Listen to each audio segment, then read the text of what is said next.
What if this happens? It's called the language of the poor. What if this happens? And on top of that, if this was to happen, look at the fix I'd be in. I better not try. I could always ace myself out. Then I'll tell you what changed my whole life when I finally discovered it's all risky. The minute you were born, it got risky. If you think trying is risky, wait till they hand you the bill for not trying. If you think investing is risky, wait till you get the tab for not investing. See, it's all risky. Getting married is risky. Having children is risky. Going into business is risky. Investing your money is risky. The Englishman says, well, if that's the way it's going to work out, let's give it a go. That's what it's for. Give it a go. Somebody says, yeah, but I'm looking for safety and security. Fine, then huddle in a corner. We'll cover you with a sheet, bring you 3 meals a day. And we'll protect you, feed you, look after you, care for you. We won't let anything happen to you. And you'll probably live to be 100. What a way to live safe and secure. Don't ask for security. Ask for adventure. Better to live 30 years full of adventure than 100 years safe in the corner. And see, it's not important how long you live. What's important is how you live. The next attitude disease is pessimism. Pessimism, the deadly disease of always looking on the bad side, the problem side, the difficult side, checking all the reasons why it can't be done. The poor pessimist leads an ugly life. He doesn't try to figure out what's right. He tries to figure out what's wrong. He doesn't look for virtue. He looks for faults. And when he finds them, he's delighted. To the pessimist, the glass is always half empty. To the optimist, the glass is half full. Why would the same measure affect people 2 different ways? It all depends on how you look at it. Our lives are mostly affected by the way we think things are, not the way they are.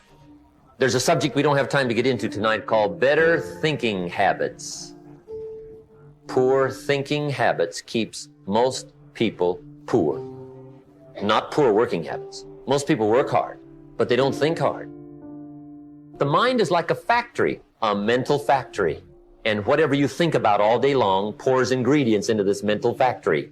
And that's what builds the economic, social, financial fabric of your life.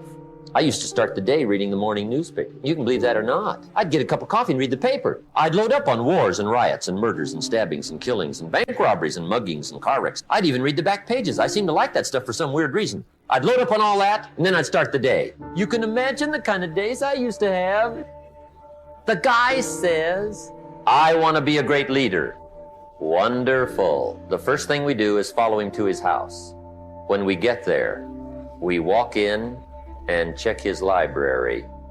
The reason is because what a man reads pours massive ingredients into his mental factory, and the fabric of his life is built from those ingredients. You would not believe what some people have got in their house to read.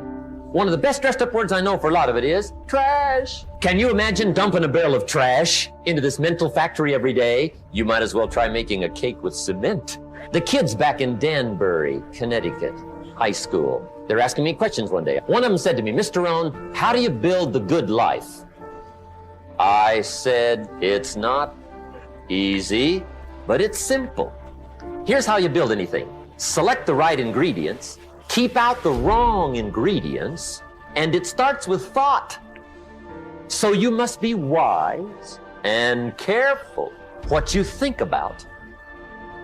Every day, stand guard at the door of your mind, and you decide what goes into your mental factory. Don't let anybody just dump anything they want to in your mental factory, because you've got to live with the results. The last subject is very brief. The last disease, but this one is deadly. Crying, whining, griping. A Bible word called murmuring. Spend 5 minutes complaining, and you have wasted 5. And you may have begun what's known as economic cancer of the bone. Surely they will soon haul you off into a financial desert and there let you choke on the dust of your own regret. It's a deadly disease. If you don't think it's bad, ask the children of Israel of Old Testament fame. Typical of us all, their story just happened to get in the book. Story says, children of Israel were slaves. God performed a series of dazzling miracles and got them out.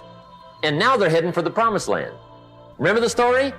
heading for the promised land. Tragedy of the story, they never got there. Reason, from day one, they started to complain. They griped about the water. They griped about the weather. They whined and cried and griped about the food. They griped about the leadership. They whined and cried because it was too far, too cold, too hot, too difficult, too miserable. They whined and cried for years. Finally, God said, I've had it, trip canceled. The story says they died in the desert, never got to the promised land. Which I think means two things. Indulge in this long enough, you get your future canceled. And I guess it also means even God himself can only take so much.